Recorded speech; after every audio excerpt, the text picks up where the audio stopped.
우리 모든 사람은 이 땅에 태어나서 죽을 때까지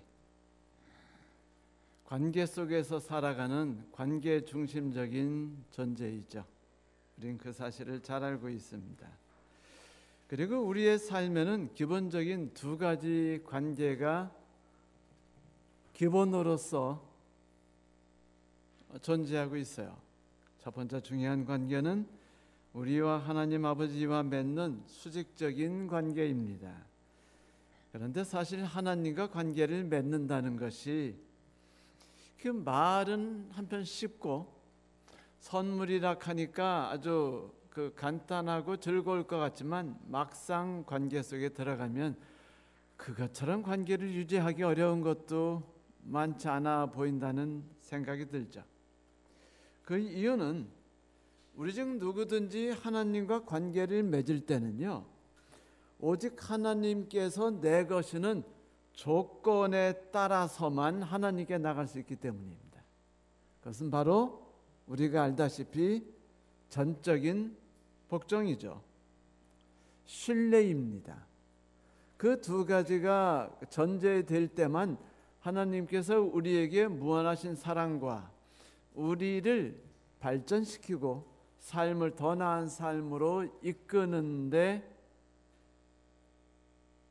힘을 발휘할 수가 있죠. 우리는 그 기초 위에서 자라나게 되어 있습니다. 성령의 열매가 그 기초 위에서 자라납니다. 우리는 우리 안에 거하시는 예수 그리스도의 능력을 맛보고 하나님께 영광을 돌릴 수 있게 되죠. 우리의 삶으로. 그 결과로 우리는 충만한 기쁨이라는 것을 맛보게 돼요. 그 기쁨이 무엇인지를 맛보지 못할 때는 사람들은 그 기쁨과 유사한 대체적인 그것을 추구하는데 그것이 바로 행복이라는 것입니다. 행복은 기쁨과 유사하게 보이지만 완전히 근본부터 성격이 다른 존재예요. 지구상에서는 하나님과 우리와의 관계를 통해서 그리고 이웃과의 적극적인 관계를 통해서 기쁨을 솟아나는 것을 맛보기가 어렵기 때문에 대체적으로 행복이라는 가짜 기쁨을 추구할 수밖에 없게 되는데, 그래서 우리나라 헌법에도 제일 앞부분에 나오는 그 인간을 위해 세우는 헌법의 주 목적이 등장하는데 그것이 뭐냐면 행복 추구권입니다. 행복 추구권. 자신이 스스로 기쁨을 획득할 수 없으면 국가라도 힘써가지고 그대들이 행복하도록 해줘야 하지 않겠느냐라는 것이죠. 그리고 오직 행복만이 인간이 살아갈 최고의 미덕이라고 강조하기 시작했고, 21세기가 와서는 그 행복이라는 것이 인류가 살아가는 데 있어서의 그 최고의 미덕으로 특별히 그 북구 유럽을 중심으로 아주 강하게 두드러지게 나타나고 있죠. 우리가 가지는 또 하나의 그 중요한 관계는 우리와 다른 사람과 맺고 있는 수평적인 관계입니다. 이 수평적인 관계 속에서도 물론 하나님께서는 당신의 조건을 걸어두셨죠. 그 조건 속에서만 우리는 이웃 사람들과의 수평적인 좋은 관계들을 유지할 수 있어요. 그 말은 뭐냐면 우리가 사랑할 대상을 우리 마음대로 선택하지 못한다는 겁니다. 그렇다고 이렇게 생각하지 마세요. 내가 사랑하는 연인이 있는데 부모님이 목숨 걸고 반대하시니까 그러면 내가 결혼하지 말아야 되나? 뭐 이런 얘기는 아니에요. 하나님께서 먼저 그대가 사랑해야 된다, 사랑의 대상을 내 마음대로 정할 수 없다라고 말하는 것은 조금은 다른 내용이지요. 자, 하나님께서는 우리에게 아주 특별한 그 이상한 명령을 내리셨죠. 우리가 생각해도 좀 이해가 되지 않는 매우 특이한 명령이요. 그게 뭔지 아세요? 원수를 사랑하라. 두 번째, 왼뺨을 때리면 오른뺨도 내놓아라. 이게 거의 정신 나간 수준의 명령이 아닌가요? 이런 명령에 따라서 우리가 살아갈 수 있는 사람이 지구상에 몇 명이나 되겠습니까? 그런데도 하나님께서는 당신께서 세우신 이 법칙에 대해서는 절대로 양보하지 않으셔요.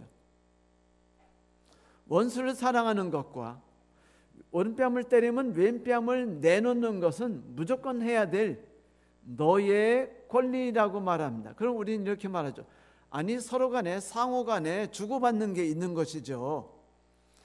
왜 나만 맨날 뺨을 내놔야 되고 왜 나만 맨날 사랑해야 됩니까? 그러면 상대방이 나를 호구를 할 텐데요. 우리는 그것을 미리 염려하지요. 그래요. 수평적인 관계에도 하나님께서는 조건을 아주 심각하게 대셔가지고 그 조건대로 우리가 살아가기 쉽지 않게 만들어 두셨습니다.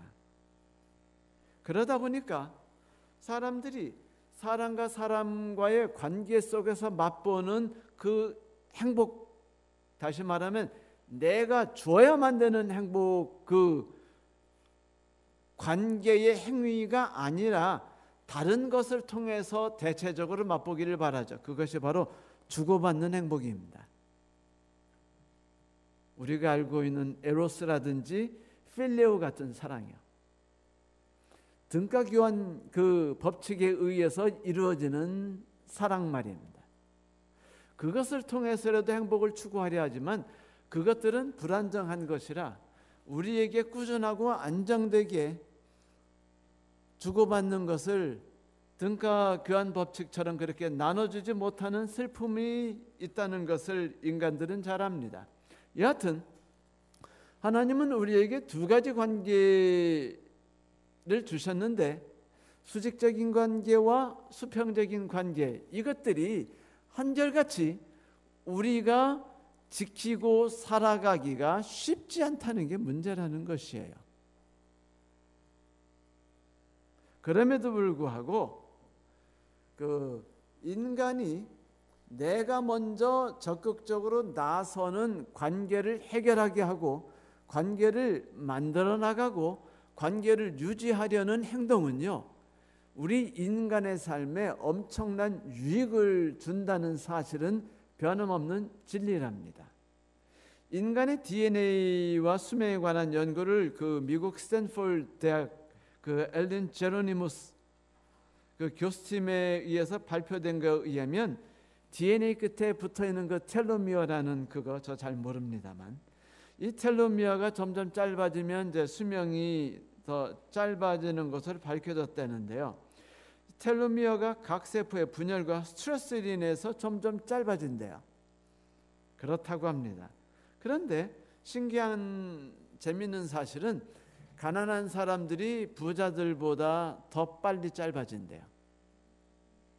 가난한 것도 억울한데 수명까지 짧아야 되나? 이렇게 되면 그냥 하나님 안 믿고 세상 법대로 사는 게 좀 더 오래 살 것 같다는 그런 그 야릇하고도 자극적인 생각을 하게 되죠. 그런데 여기에 한 가지 더 흥미로운 사실을 이분들이 발견했는데 그게 뭐냐면 가난하다고 해서 다 부자보다 수명이 짧은 건 아니더라는 거죠. 가난한 분 중에서도 수명이 상대적으로 매우 긴 분들이 계셨는데 그분들의 공통적 특징을 찾아보니까 좋은 인간관계를 맺고 살아가는 사람들이었다는 것이에요. 무슨 관계요? 좋은 관계. 이 좋은 관계, 인간관계라는 게 동호회를 많이 갖고 있다는 게 말하는 게 아니에요. 그 사업적인 거래처 사람들과 함께 골프 많이 치러 갔다는 걸 이야기하는 게 아닙니다. 대개 내 주변에 있는 모든 사람들은 나를 훑어먹으려는 사람들과 나를 오해하려는 사람들과 나를 싫어하는 사람들, 이런 사람들로 가득 찼다고 생각하면 돼요. 언제나 배신을 때리려는 사람들로 가득 차 있다고 생각하면 됩니다. 그런데도 불구하고 좋은 관계를 유지한다는 것은 받았기 때문에 주는 이런 주고받는 좋은 관계를 말하는 게 아니에요. 여기서 말하는 좋은 관계들이라는 것은 상대방이 어떻든지 간에 내가 적극적으로 나서서 만드는 좋은 관계를 맺는 사람들의 수명이 길다는 것입니다. 그저 친구들하고 허허 웃고 그냥 가서 그냥 놀고 등산 가면서 함께 뭐 손잡고 함께 식사하고 오늘은 내가 낼게 뭐 이러는 것이 수명을 연장시키는 게 아니라는 것이죠.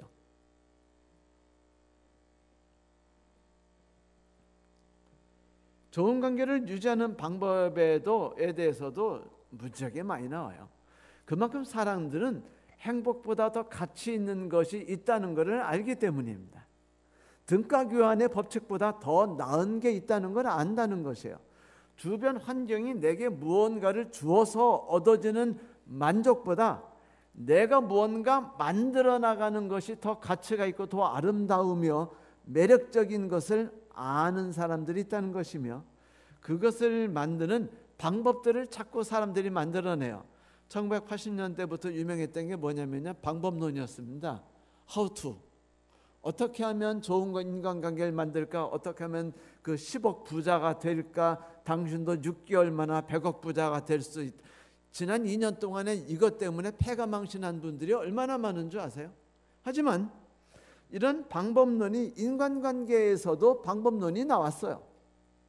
그런데 좋은 인간관계를 맺는 법, 다시 말하면 마음을 터놓는 관계를 형성할 수 있는 방법에 대해서 글을 쓰신 분들이 계신데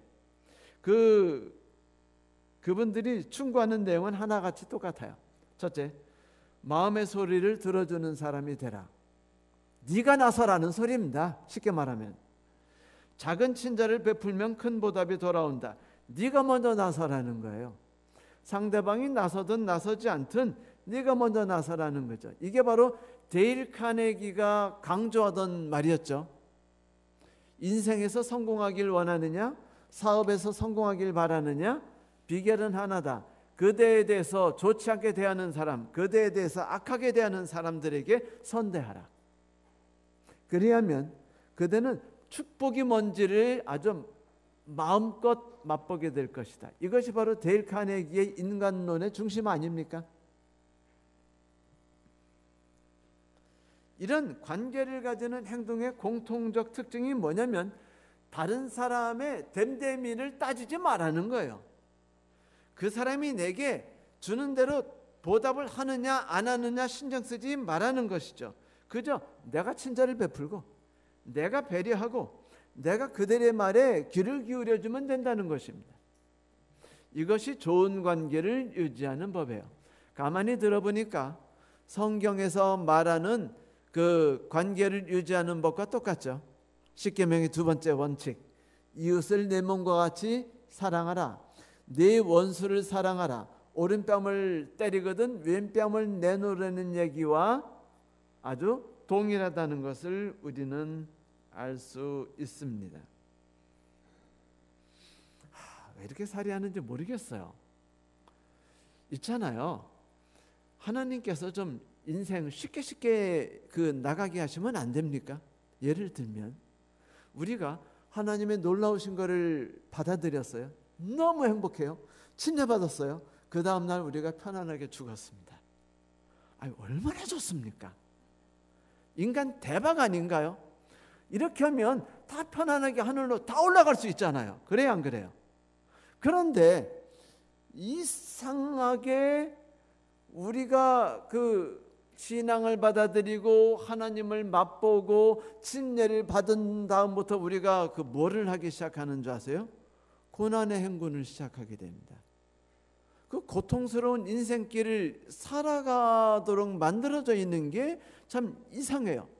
만약 하나님이 좀 더 많은 사람을 하늘로 빨리 데려가고 안전하게 데려가려면요 방법은 하나밖에 없어요. 믿자마자 데려가시는 겁니다. 우리들이 가장 재수 없고 기분 나쁜 게 있잖아요.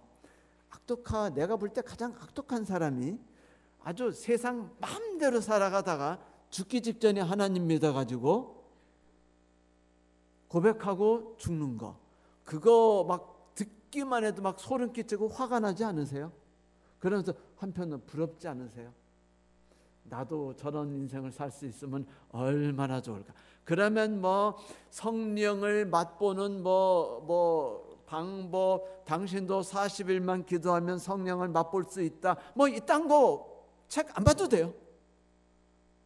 믿자마자 하늘에 가버렸으니까. 그런데도 불구하고 이스라엘 사람들이 만나를 맛보고 홍해를 가르는 그 기적을 맛보고 환희에 빠진 다음에 하나님은 그들을 데려다가 앉힌 데가 어딘지 아십니까? 지옥이었어요. 가나안이었습니다.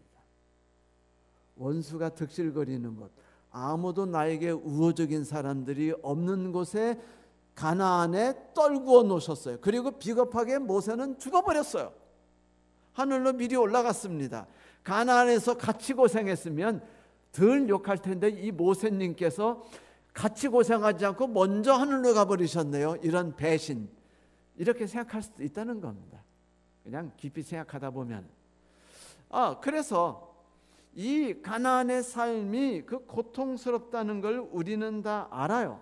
그런데 왜 하나님은 우리가 하나님을 믿은 다음에 얼른 데려가지 않고, 어떤 사람에게는 신앙한 지 20년, 어떤 분은 신앙하고 50년, 혹은 어떤 분은 신앙을 받아들인 지 80년씩 예수를 믿도록 하나요? 그 인생의 삶이 고통스러운 삶이며 눈물의 골짜기를 수없이 밟는 삶이라는 걸 하나님이 모르시나요?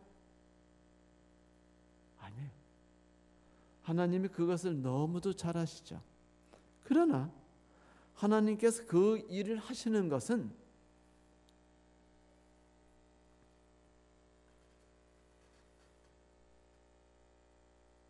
내가 하늘에 들어가느냐 마느냐가 중요한 것이 아니라 내가 하나님의 놀라우심을 경험하고 맛보느냐 아니냐가 더 중요하기 때문입니다.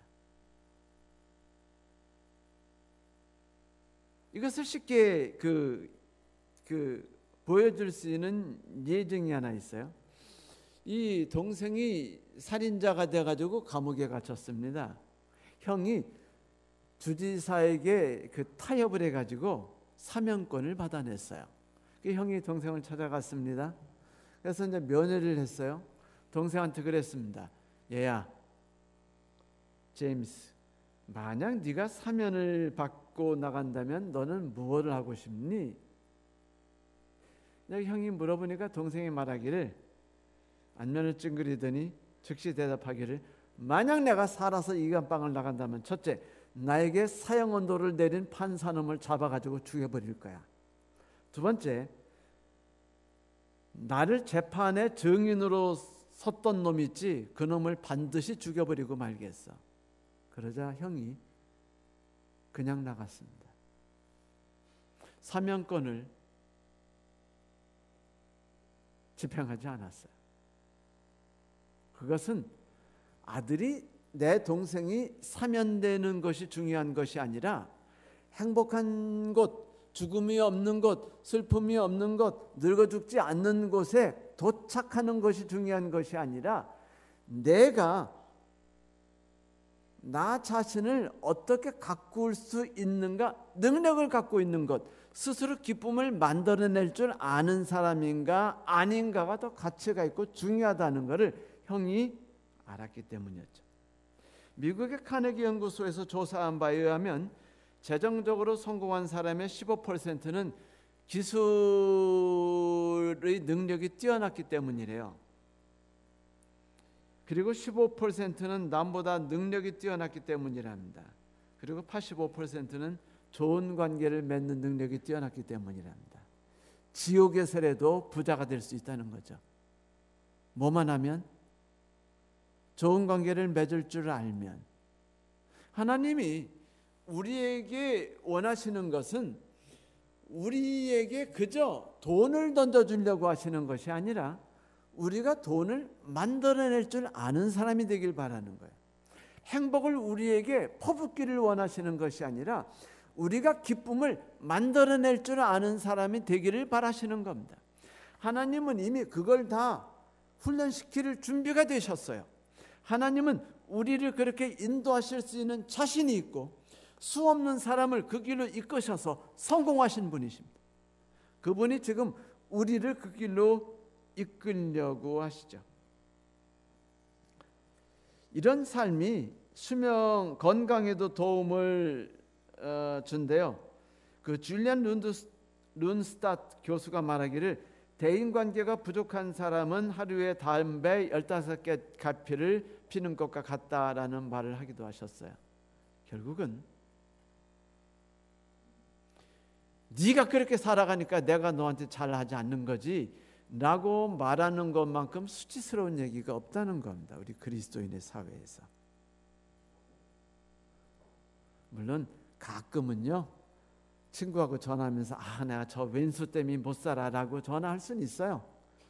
속상하니까. 하지만 여러분, 속상하다는 생각 속에 빠진다는 것은 내가 나의 인생과는 내 주변에 몰아닥치는 좋은 일에 의해서 행복을 꿈꾸는 거야, 나는 그것밖에 안 되는 존재야라고 인정하는 밖에 안 돼요. 나는 행복을 추구하는 자가 아닙니다. 그리스도인들은 행복을 추구하는 사람들이 아니에요. 제가 말씀드렸지만 성경에선 어떤 곳에도 하나님께서 인간에게 행복을 주겠노라고 약속하신 것은 단 한 구절도 없습니다. 기쁨을 주고 싶어 하시다. 너희 안에서 기쁨이 샘솟기를 내가 꿈꾸고 소망한다라고 끝없이 말씀하실 분이었어요.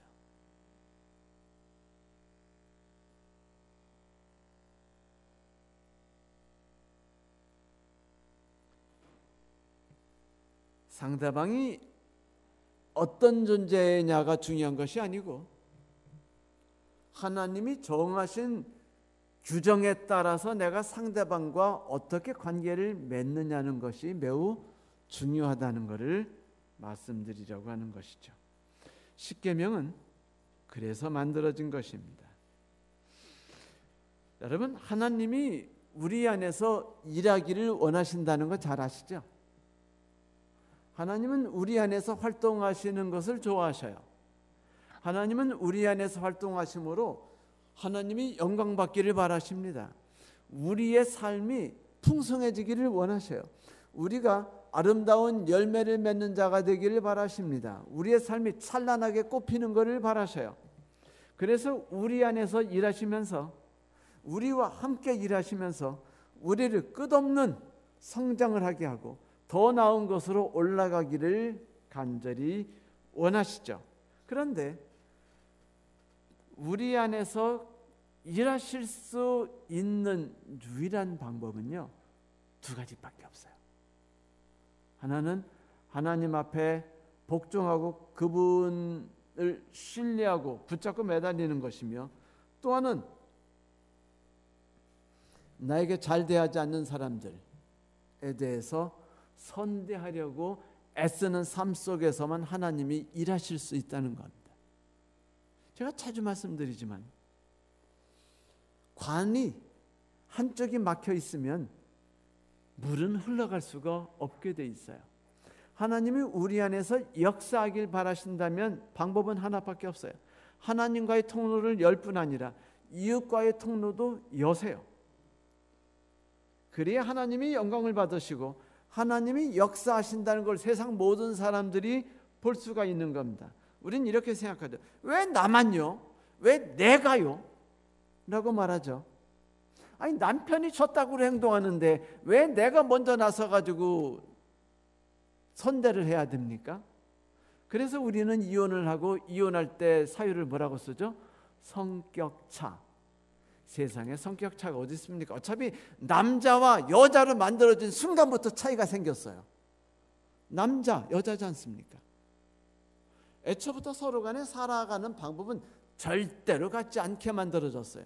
부딪힐 수밖에 없는 존재를 일부러 하나님이 만나게 하신 겁니다. 그런데 우리는 이제 좀 있으면 우리 이주찬 집사님도 일주일 뒤에 결혼하는데 결혼이 뭐의 무덤이라고 그러죠? 행복의 무덤이래죠. 그 진실입니다. 왜냐하면 지금까지는 등가교환의 법칙에서 주고받았는데 결혼 끝나고 마음에 따끈한 마음이 이제 다 사라지거든요. 이때부터는 무엇밖에 없냐면 등가교환의 법칙이 사라지고 상대방이 어떠하든지 내가 끝없이 사랑하지 않으면 안 되는 것으로 바뀌어버려요. 상대방이 원하는 만큼 주지 않는 것이 보이기 시작합니다. 그걸 느끼기 시작해요. 속상해지기 시작하고 서운해지기 시작하죠. 그러면 내가 이 남자하고 결혼한 게 잘한 건가라는 생각이 듭니다. 잘했어요. 잘했는데 문제가 뭐냐면요, 내가 그렇게 생각하는 때부터 결혼을 못한 거가 돼버리는 겁니다. 저 사람도 나에게 똑같이 해야 된다고 생각하는 순간 우리는 그리스도인이 아니에요. 이미 우리에게는 하나님이 살아 숨쉴 수 없게 돼버리는 겁니다. 왜? 우리는 행복을 추구하는 자가 돼버렸으니까. 하나님이 언제 우리에게 행복 추구하라고 하던가요? 주변의 환경이 잘 되기를 바라도록 기도하라고 말씀하시던가요? 아니에요. 하나님이 우리 안에서 마음껏 일하실 수 있도록 기회를 달라고 하실 분입니다. 그분의 선하심을 마음껏 드러낼 수 있도록, 마음껏 꽃을 필 수 있도록. 왜 내가만이냐고요? 당연하죠. 너만 내 새끼거든. 죄가 하나라 가든 말든 하나님께 중요한 거는 너예요. 너는 내 새끼고 죄는 내 새끼가 아니잖아. 그러니 나는 너에 대해서만 신경 쓸 거야. 그리고 네가 이번에 입학고사 시험 치는 거지. 죄가 입학고사 시험 치니?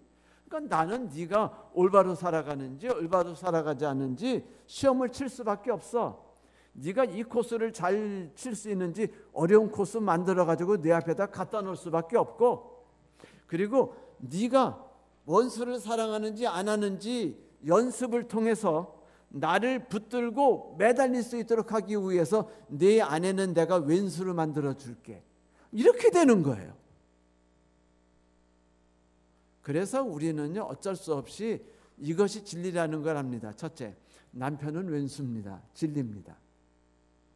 그거 부인하지 마세요. 그런데 왼수라고 말하면서 왜 남편이 내가 잘해주는 대로 응답하기를 왜 꿈꾸는 거예요? 예수님, 하나님 말씀하신 그거예요. 남편이 내게 어떻게 행동하는 거는 그건 네가 신경 쓸 게 아니야. 넌 뭐만 치면 돼? 내 시험만 치르라는 겁니다. 걔가 시험 잘 치르든 말든 그거는 내 상관할 일이 아니에요. 하나님이 베드로에게 뭐라고 말씀하셨죠? 아니, 요한을 내가 데리고 하늘에 가든 말든 네가 알 게 뭐야? 너는 뭐만 하면 돼? 나만 따르면 돼. 요한이 하늘에 가든 말든 알 게 뭡니까? 중요한 거는 내 안에서 하나님이 살아 숨쉬고 나와 함께 거니시며 나를 내 안에서 역사하시는 게 아닌가요? 그걸 보고 사람들이 온 놀라우신 하나님이 사랑이라는 게 이런 거구나 하는 걸 맛보고 하나님께 영광을 돌리는 게 아니겠습니까? 이 세상에서 제일 힘든 게요, 설교가 아니라 설교를 들으신 분이 집에 가서 삶으로 설교하는 거예요. 설교하는 거는요, 일주일만 고생하면 되는데 삶으로 설교하는 거는요, 죽기보다 힘들도록 진짜 고통스러워요. 그거는 눈물을 흘려야 되며 울어야 됩니다. 분투를 해야 되는 것이에요. 그래도 하나님이 우리에게 그 일을 할 수밖에 없도록 만드셨습니다. 그것은 하나님께서 그것을 통해서만이 하나님이 살아계신 하나님이며 사랑이 하나님이라는 걸 맛보실 수 있기 때문이죠. 원수를 내가 먼저 사랑해야 비로소 그 상대방이 하나님이 사랑이라는 것을 알게 됩니다. 원수가 내 오른뺨을 쳤을 때 왼뺨을 드러낼 수 있어야, 아니 내가 자꾸 그렇게 짓밟혀도 가만히 있으면 상대방이 나를 알기를 지렁이로 알까봐 상대방을 위해서 내가 맞서 싸워야 된다니까 이렇게 염려하실 필요 없어요. 내가 원수를 사랑하고 상대방이 왜 오른뺨 또 됐어? 그럼 오른뺨 또 때리고, 왼뺨 또 됐어? 왼뺨 또 때리더라도 우리가 할 일은 그냥 뺨을 내밀으라는 겁니다. 왜? 그렇게 할 때 신기하게 하나님이 우리 안에서 역사하실 수 있기 때문이죠. 이렇게 하는 데 있어서 이 일이 쉽지 않아서 우리가 고통스러운 거죠. 누가 그런데 왜 힘든 길을 가려든가요? 하나님이 말씀하시는 건 내 힘을 다해서 이웃을 사랑하라가 아니라고 말씀하셔요. 하나님은요, 내 힘을 다해서 이웃 사랑하라고 하신 적이 없습니다. 사력을 다해서 하나님을 사랑하라고 그랬죠. 하나님을 신뢰하라고. 우리의 힘을 짜서 이웃까지 사랑하고 우리 힘을 짜서 하나님 사랑하다 보면 우리가 지쳐서 죽어요. 우리가 힘을 다하는 건 하나님에 대해서만입니다. 그러면 이웃에 대해서는 어떻게 하는 거예요? 간단합니다. 하나님께서 그 사람을 위해서 일하실 수 있도록 통로만 만들어주고 통로만 만들어주라는 것이죠. 그것이 원수를 사랑하는 방법일 뿐입니다. 제가 말씀드리잖아요. 자주 지금 세 번째 말씀드리는 것 같으네요. 식물이 어떻게 해서 건강하게 자라나냐고요? 당연하죠. 뿌리가 땅에서 물을 흡수한 다음에 이파리가 그 물을 하늘로 뿜어주기 때문이에요. 그래서 쉬지 않고 나무에서는 물이 쭉 흘러갈 수 있고 나무 전신에 물을 나눠줄 수 있기 때문입니다. 그런데 만일 식물이 물을 이파리를 통해 뿜어주지 않으면 뿌리는 더 이상 뭐하지 않아요? 물을 빨아들이지 못합니다. 나무는 죽지요. 우리의 신앙도 똑같습니다. 만일 우리가 하나님이 우리에게 주셨던 놀라운 사랑, 내가 경험한 그 달콤함, 놀라운 천국의 아름다움을 맛본 것을 내가 누구에겐가 주도적으로 관계를 해결하기 위해 나서지 않는다면 하나님의 축복과 사랑은요, 내가 맛볼 수 없게 만들어 버리셔요. 왜냐하면 나를 통해 흘러가지 않으니까 들어오지 않거든요. 10년 전에 맛본 예수님은 기억나는데 왜 1년 전에 맛본 예수님이 기억나지 않는 줄 아세요? 당연하죠. 그때는 내가 양쪽 통로 문을 열었거든요. 그때는 하나님의 사랑이 들어가지고 이웃으로 흘러갔기 때문에 내가 하나님의 능력을 맛봤어요. 마음껏 맛봤습니다. 그런데 이웃과 삶 속에서 상처를 받았어요. 그 자연인이 됐습니다. 도피했어요. 관계를 끊었습니다. 상처를 덜 받기 위해서. 그리고 나서 우린 이렇게 됐어요. 점점 하나님이 내게 언제 다가오셨지? 내가 하나님의 능력을 맛본 것이 언제였던가? 이렇게 바뀐 거예요. 인생을 돌아보세요. 왜 우리가 처음엔 그렇게 하나님에 대해 뜨거움을 맛봤는데 왜 지금 맛보지 않습니까? 통로가 막혔기 때문입니다. 하세요. 관계를 먼저 유지하세요. 관계가 깨진 것은 나 때문이 아니었죠. 그건 사실입니다. 저 사람 때문에 관계가 깨지는 거 당연해요. 근데 그 관계를 계속 유지하면 둘 다 망하는 거 아시죠? 성경에 갈라디아서에서 그런 말 했어요. 이웃을 사랑하라는 율법대로 살지 않으면 너와 그 사람이 둘 다 패망할까 염려한다. 이 부부가 싸움이 나가지고 이 냉전이 오래 갔어요. 그러다 보니까 말을 낳게 됐고 서로 간에 말을 하게 되면 뭐로 했는 줄 아세요? 쪽지로 말하게 됐습니다. 어느 날 남편이 평상시와 다르게 아침 일찍 출근해야 됐습니다. 아주 중요한 일이 있었어요. 그래서 아내에게 쪽지를 보냈습니다. 내일 아침 6시에 깨주기를 바람. 아이, 돈 받으니까 너도 그 정도 일은 해야지 라고 생각했겠죠. 근데 다음 날 아침에 일어나 보니까 6시가 아니라 7시인 거예요. 깜짝 놀랐어요. 막 후닥닥 일어나서 난리 나면서 화딱지가 나서 이 아내가 결국은 이따구로 나갈 거야? 결국 우리 깨자는 건가? 하고 딱 보는데 자기 침대 옆에 협탁에 쪽지가 붙어 있었습니다. 아침 6시에요. 일어나세요.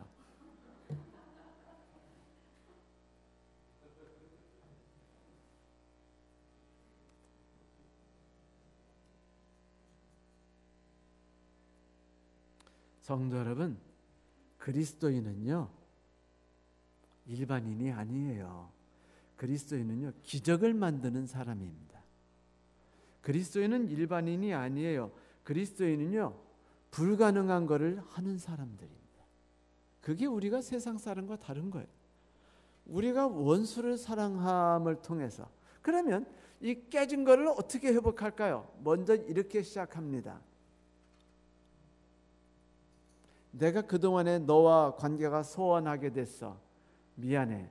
나는 상처를 받았고 내 마음이 아팠고, 그래서 내가 너와 더 이상 관계를 유지하기를 원치 않아서 관계를 끊었어.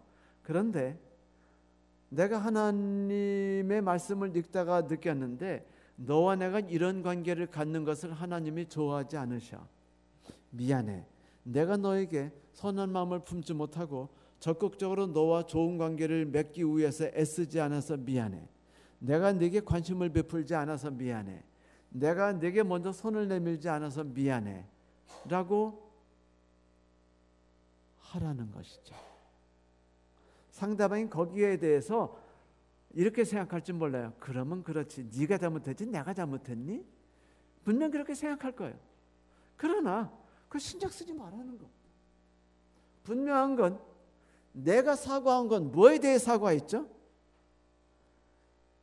깨진 관계가 계속 깨져 있도록 한 거에 대해서 미안하다고 사과한 거예요.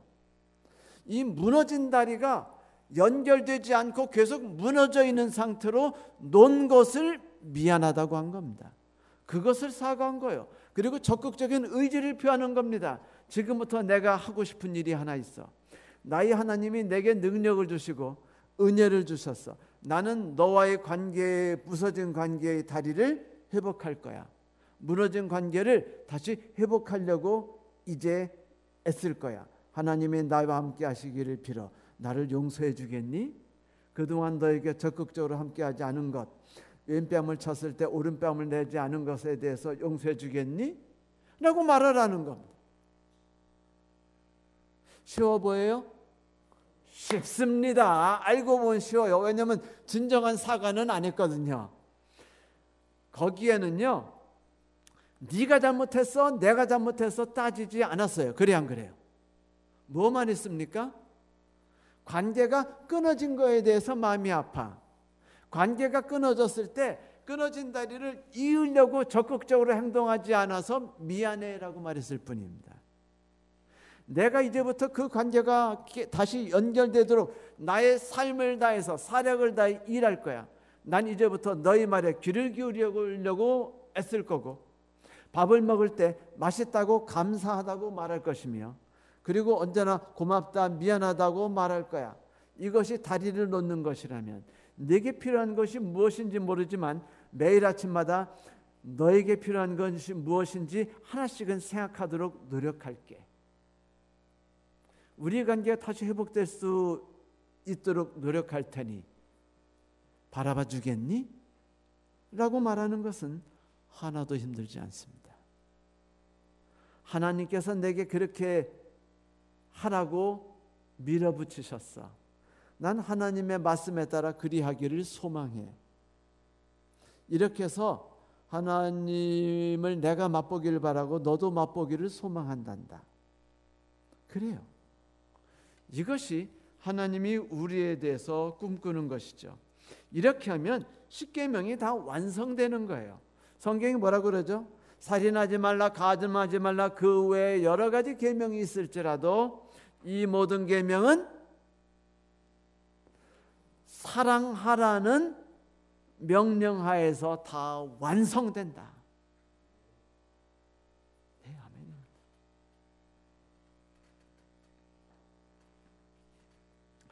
살면서 금이 간 관계가 왜 없겠습니까?